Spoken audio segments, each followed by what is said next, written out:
Hello class 10 students, आप लोग जैसा कि जानते हैं कि रियल नंबर चैप्टर 1 जो आपके सिलेबस का पहला चैप्टर है वो आप पढ़ रहे हैं। तो उम्मीद करते हैं कि कल मैंने जितना बताया था उतना आप पढ़ चुके होंगे, बढ़िया से रिवाइज कर चुके होंगे, नोट बना चुके होंगे। आज हम लोग प्रूफ कुछ क्वेश्चंस का पढ़ेंगे। जैसे क्वेश्चन इस टाइप का रहेगा कि प्रूफ कीजिए कि √2 इरेशनल नंबर है, 3 - √5 इरेशनल हो, 1/√2 इरेशनल हो। तो इस टाइप के क्वेश्चन को प्रूफ करने के लिए हम लोग आज सीखेंगे।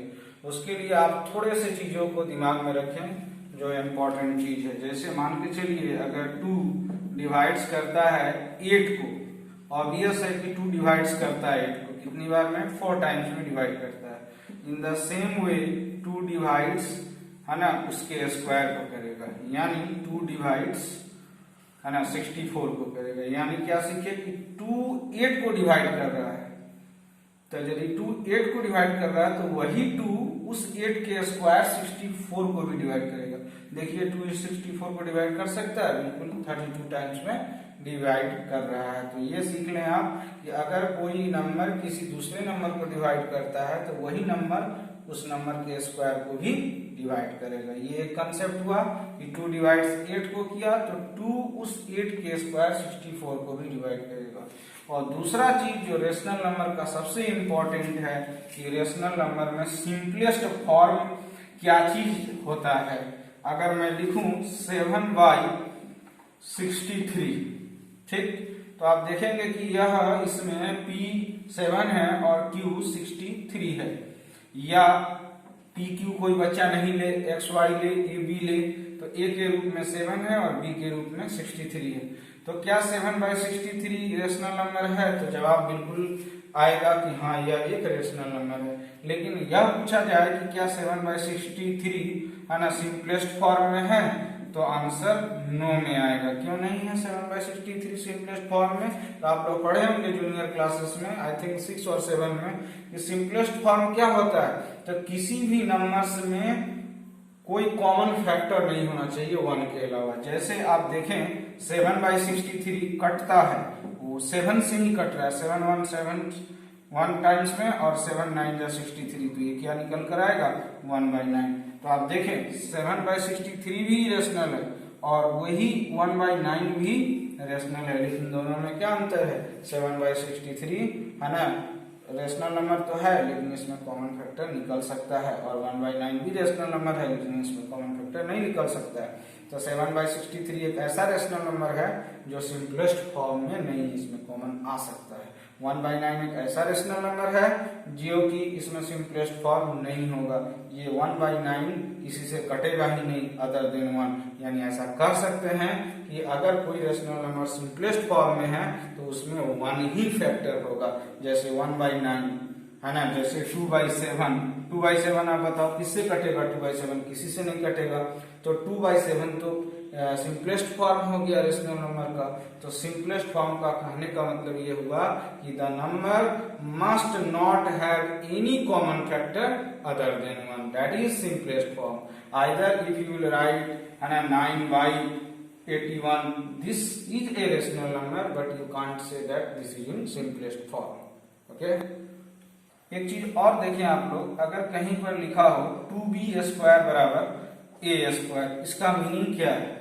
2b² बराबर a² का मीनिंग क्या है? अगर हम लोग यहाँ पर 2 को हम इधर लेकर जाएं तो क्या मिलेगा? b² बराबर a²/2। इसका मतलब 2 डिवाइड कर रहा है a²। इसको हम लोग और अच्छे से समझ सकते हैं। मान के चलिए आप 3 × 7 बराबर 21 है।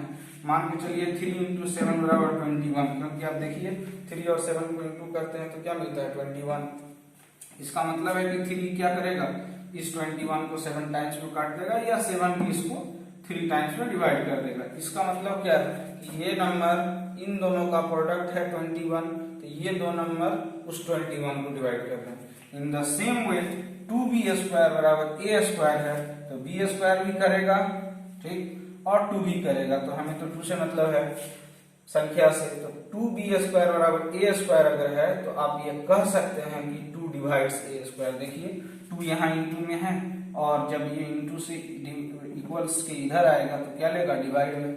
तो आपको हम अभी बताए थे अगर 8/2 है, इसका मतलब 2 8 को डिवाइड कर रहा है, तो 8 का स्क्वायर ही तो 64 होगा, तो 64/2 करेंगे तब भी तो 2 इस 64 को डिवाइड कर रहा है। तो वही कंसेप्ट है यहाँ पर, अगर 2 a स्क्वायर को डिवाइड कर रहा है तो 2 फिर a को डिवाइड करेगा। आइए क्लास 10 हम लोग क्वेश्चन की ओर आगे बढ़े। जो क्वेश्चन दिया हुआ है यहाँ की prove that √2 is irrational number. क्या क्वेश्चन है कि √2 एक इरेशनल नंबर है, इसको प्रूव करना है। तो हम लोग यहाँ मान लेंगे कि let √2 be a irrational number and its simplest form is a/b। Question थोड़ा कॉन्ट्राडिक्टरी है, यानी क्वेश्चन में बोला है कि आपको इरेशनल नंबर दिखाना है, लेकिन आप क्या सपोज कर रहे हैं, जस्ट उसका कन्वर्स। ये √2 एक रेशनल नंबर है और उसका सिंपलेस्ट फॉर्म a/b के रूप में है, where a and b are integers. आप देखे हैं ना कि रेशनल नंबर को p/q में लिखते हैं, तो p और q क्या होता है, इंटीजर होता है। उसी तरह से हमने p/q नहीं मान के a/b माना है। तो क्या हमने लिखा, let √2 be a rational number and its simplest form is a/b where a and b are integers and b not equal to 0। Obvious है कि p/q में जो डिनोमिनेटर होता है वो 0 के बराबर नहीं होता है, यहाँ भी a/b है तो b 0 के बराबर नहीं होगा। और साथ ही साथ also a and b don't have any common factor other than 1। a और b में एक के अलावा कोई कॉमन फैक्टर नहीं होना चाहिए। तो आप देखेंगे इतना लिखने के बाद से a/b बराबर √2 कैसे आया, क्योंकि आप माने कि √2 एक रेशनल नंबर है, तो रेशनल नंबर तो p/q x/y या a/b के रूप में फॉर्म में होता है, इसीलिए उस √2 को a/b तो हम शुरू में मान लिए, a/b बराबर √2 हो जाएगा। अब यहाँ आप देख रहे हैं कि हमने क्या किया, स्क्वायरिंग बोथ साइड। क्यों किया स्क्वायरिंग बोथ साइड, क्योंकि आपको सबसे पहले ये रूट हटाना होगा, तभी मैथ आगे बढ़ेगा। रूट हटाने के लिए दोनों तरफ स्क्वायरिंग करेंगे, a/2 और √2 का स्क्वायर, तो ये हो जाएगा a² b², √2 का स्क्वायर, ये क्या हो जाएगा, 2 हो जाएगा। अब आप देखिए यहाँ तक होने के बाद क्या ये इससे क्रॉस इंटू हो सकता है, b² से 2 इजी वे में, तो 2b² बराबर क्या मिला, a² मिला। और मैंने अभी अभी आपको जस्ट बताया था कि दो चीज का प्रोडक्ट a² दे रहा है, दैट इज आप क्या लिखोगे, 2 किसको डिवाइड करेगा, 2 डिवाइड्स a को y को करेगा, है ना। हियर आप हियर लिखें, here 2 divides a² that is 2 divides a। 2 divides किसको किया, a² को किया। तो आप पढ़े हैं कि अगर स्क्वायर को कर रहा है तो उसके नॉर्मल फॉर्म को भी करेगा, या नॉर्मल फॉर्म को कर रहा है तो फिर उसके स्क्वायर को करेगा। 2 डिवाइड्स a को किया, कितनी बार में किया, जैसे आप 8/2 लिखेंगे तो होगा ना कि 2 8 को 4 टाइम्स में डिवाइड कर रहा है, उसी तरह से 2 डिवाइड्स a, 2 ने a को भाग लगाया, कितनी बार में, कितनी टाइम्स में। तो मान लेते हैं कि लेट a बराबर है ना 2c। मान लेंगे कि 2 जो है a को डिवाइड जो किया, तो देखिए a बराबर 2c है, a बराबर 2c है। आप ये काम करें, इस 2 को इधर लाइए, तो a/2 मिला, a/2 मिलने के बाद क्या मिल रहा है, c मिल रहा है। इसका मतलब क्या है कि ये 2 इस a को भाग लगाया कितनी बार में, c टाइम्स में लगाया, तो वही चीज है लेट a बराबर 2c। इसका मतलब होगा कि 2 a को डिवाइड किया c टाइम्स में, लेट a बराबर 2c। और इसको आप इक्वेशन 1 मान लीजिए, 2b² बराबर a²। क्या करेंगे, यूजिंग है ना इक्वेशन 2, ये वाला जो a बराबर 2c माने, इसको 2 नंबर इक्वेशन मानिए और उसको 1 मानिए। 2 का इस्तेमाल 1 में करना पड़ेगा, यूजिंग इक्वेशन 2 इन इक्वेशन 1।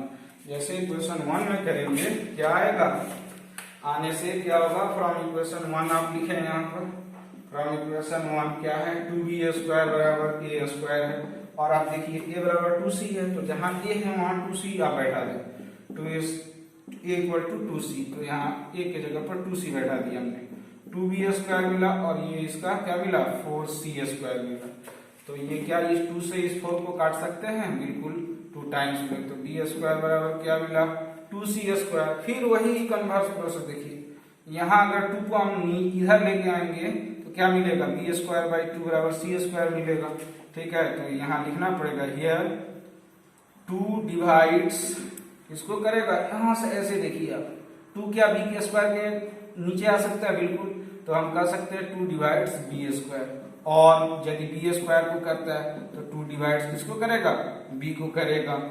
इस तरह से हम क्या देखते हैं कि 2 डिवाइड्स a को कर रहा है, 2 a को भी डिवाइड किया और 2 b को भी डिवाइड किया, यानी a और b में ए और बी को किसने डिवाइड किया, 2 डिवाइड किया, यानी ए और बी में कॉमन फैक्टर क्या बना, 2 बना। thus we see that हम लोग को लिखना पड़ेगा, we see that both a and b have a common factor of 2। a और b में कॉमन फैक्टर 2 कैसे कह सकते हैं कि a और b में कॉमन फैक्टर 2 है, क्योंकि आप देखिए कि 2a को डिवाइड किया मतलब 2a का एक फैक्टर है, यहाँ पर 2b को डिवाइड किया मतलब 2b का एक फैक्टर है, यानी a और b में फैक्टर 2 बनेगा। thus we see that both a and b have common factor of 2। लेकिन आप सपोजिशन में आएंगे कि जब भी आपने सिंपलेस्ट फॉर्म माना है √2 को कि वह एकदम सिंपलेस्ट फॉर्म है, रेशनल नंबर में है और सिंपलेस्ट फॉर्म है, तो आप ये जानते हैं कि सिंपलेस्ट फॉर्म में एक के अलावा कोई कॉमन नहीं होता है, लेकिन यहाँ पर तो कॉमन 2 आ गया, एक नहीं आ रहा, 2 आ गया, इसलिए हम लोग का सपोजिशन क्या हो रहा है, thus आवर सपोजिशन जो हम माने थे, आवर सपोजिशन इज रॉन्ग। हम लोग का जो मानना हुआ कि a by B simplest form में है वो नहीं हो सकता, thus our supposition is wrong.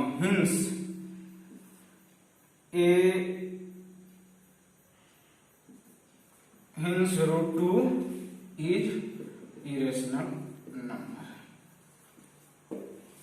तो आप क्या सीखे कि क्यों इरेशनल बन गया, क्यों सपोजिशन गलत हो गया, क्योंकि हमने माना था कि √2 a बाई बी के रूप में है, रेशनल नंबर है, इसलिए p बाई क्यू के रूप में है, a बाई बी के रूप में है, रेशनल नंबर है और साथ में वो सिंपलेस्ट फॉर्म है, यानी उसमें 1 के अलावा कोई दूसरा फैक्टर नहीं आएगा। लेकिन जब आप मैथ को लेकर आगे बढ़े तो आप देखते हैं कि जो a और b है उसमें कॉमन फैक्टर 2 आ रहा है, इसलिए हम देख रहे हैं कि a और b में कॉमन फैक्टर 2 है, तो हम लोग का सपोजिशन क्या हुआ, गलत हो गया। कैसा सपोजिशन था कि a और b में 1 के अलावा कोई दूसरा कॉमन फैक्टर नहीं आएगा, लेकिन यहाँ कॉमन फैक्टर तो आप 2 देखते हैं, thus our supposition is wrong, hence √2 is irrational number.